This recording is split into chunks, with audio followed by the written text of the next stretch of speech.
This is Vishali from Vishraj Classes. Today's video is going to be a very interesting and very helpful video for the students.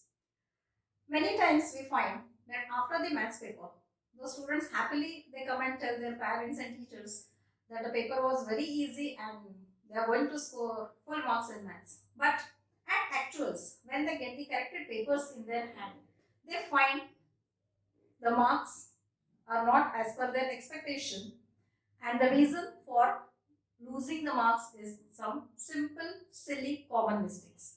So in this video, I am going to explain what common mistakes the students do while solving the maths paper. So please watch this video till end, and I assure you that after watching this video, your maths score is definitely going to improve and you are going to score as per your expectation in maths paper. So let's start with this video.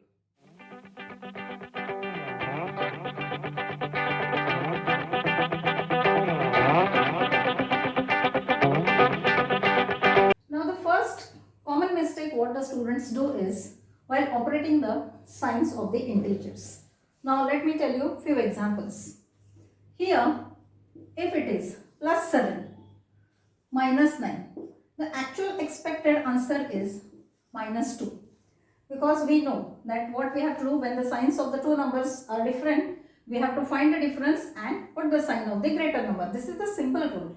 But while solving in hurry, students instead of minus 2, they write here plus 2.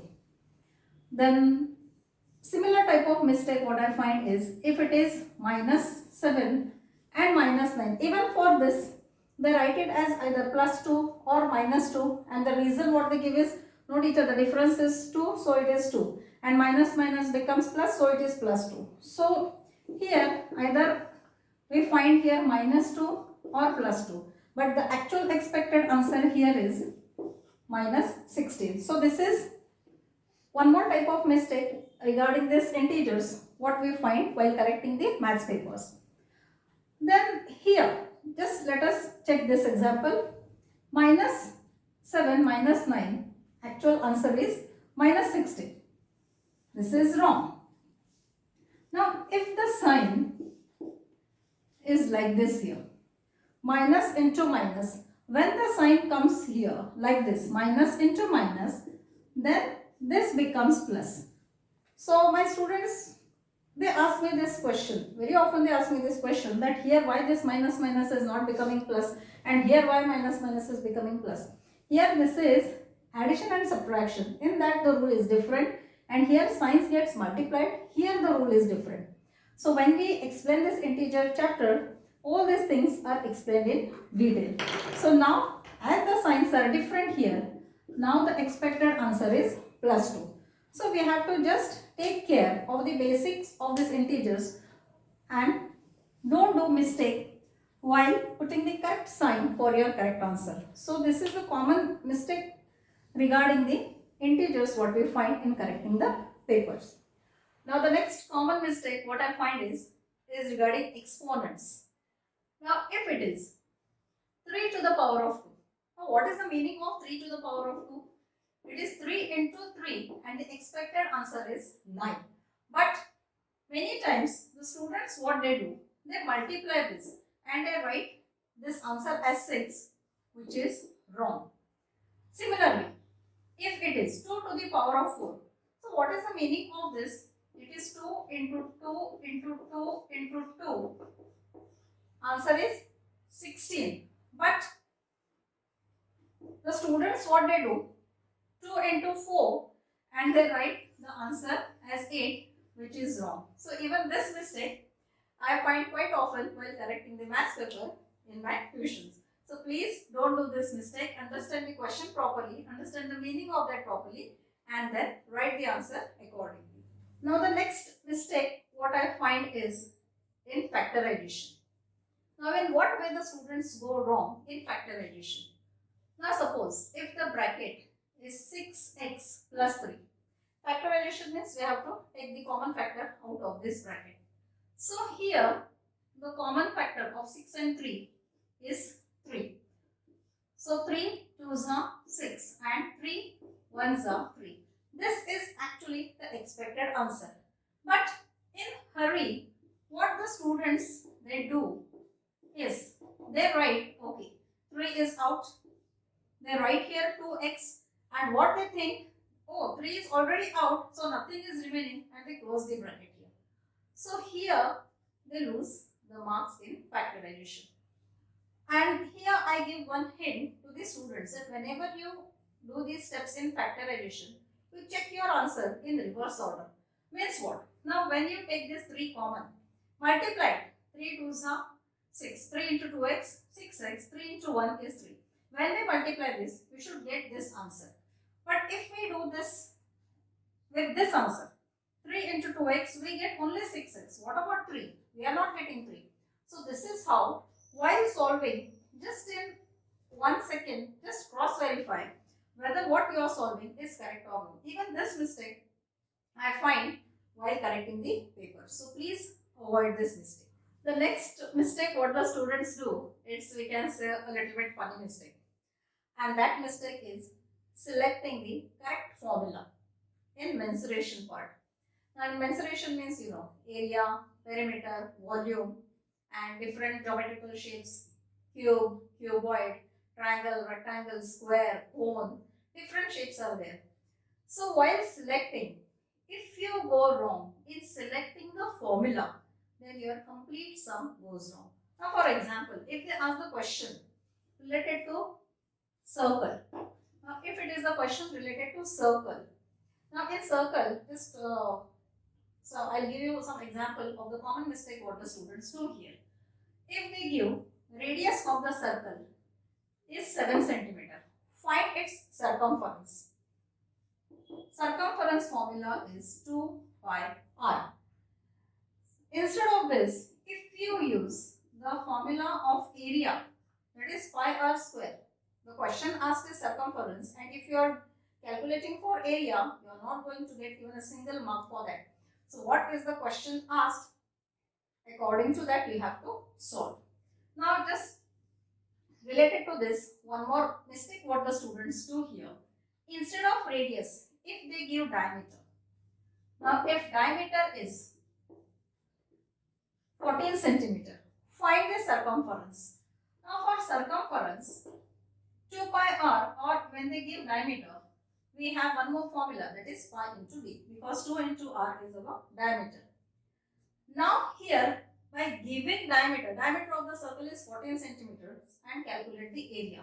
But in area, we cannot use the diameter. So here, when they ask the area, so what you have to do here is, if diameter is 14, your radius is 7. So here, while solving in hurry, the students ignore this part. Instead of dividing this 14 by 2, reducing it to the half, they take 14 as it is to calculate the area, and they do 22 upon 7 into 14 into 14, and what is the result? Answer is wrong. So read the questions properly, select the formula properly, substitute properly, and solve properly. If you do these things properly, your 100% marks are sure. Now the next common mistake is regarding the units. Now even this is more or less related to the mensuration chapter. Now when they give the dimensions, now suppose here there is one rectangle. If they say length is 2 meters and breadth is 500 centimeters, find the area of the given rectangle. So the students, what they do, okay, area of the rectangle, area is L into B, 2 into 500, and that is 1000, and which is wrong. Why this is wrong? Because whenever we do the calculations, the units of the given dimensions must be same. Here length is in meters, breadth is in centimeters. So while solving, either you have to convert this length to centimeters or convert this breadth to meters and then solve this sum. So even this is the mistake what I actually see in the paper when I correct the papers of my students. So avoid such mistakes. These are the mistakes which keeps you away from the full marks in the math subject.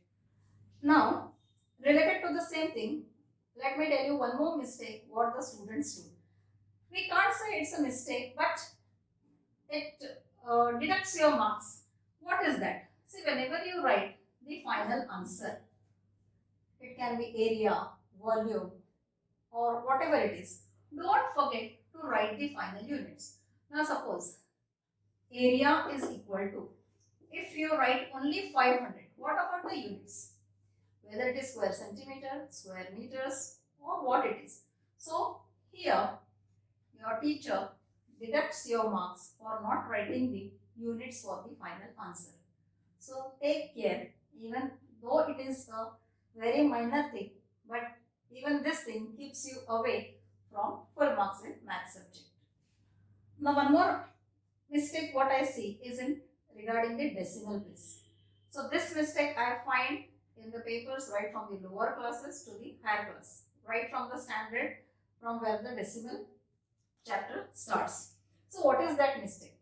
See, you know, if it is 37 upon 100, 37 upon 100 is 0.37. But if it is 3.7 upon 100, so here what the students while solving what they think, oh, two zeros. So after decimal point, even for this, they write this answer which is wrong. So what is expected here? The question is 3.7 upon 100. The decimal point should shift by 2 places on the left hand side. So the expected answer is this. So even this is the mistake what the students do. So don't repeat this mistake again in your maths paper.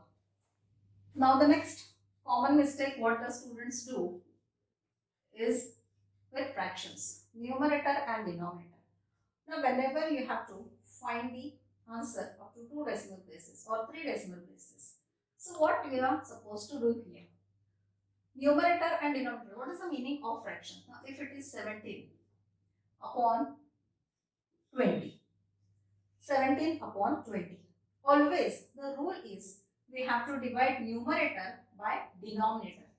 Divide numerator by denominator. This rule won't change whether your numerator is smaller or denominator is smaller.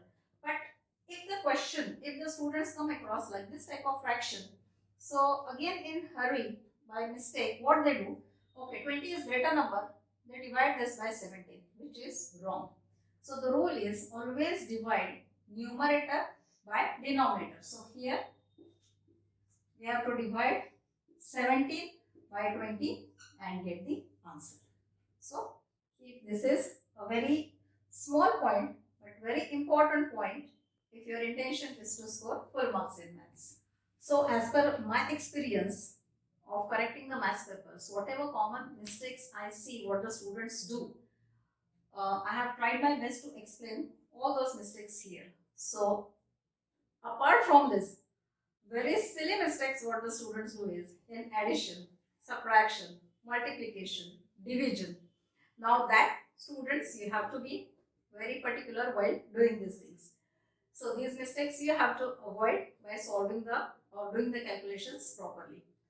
So I hope this video will definitely help you to score full marks in your next maths paper.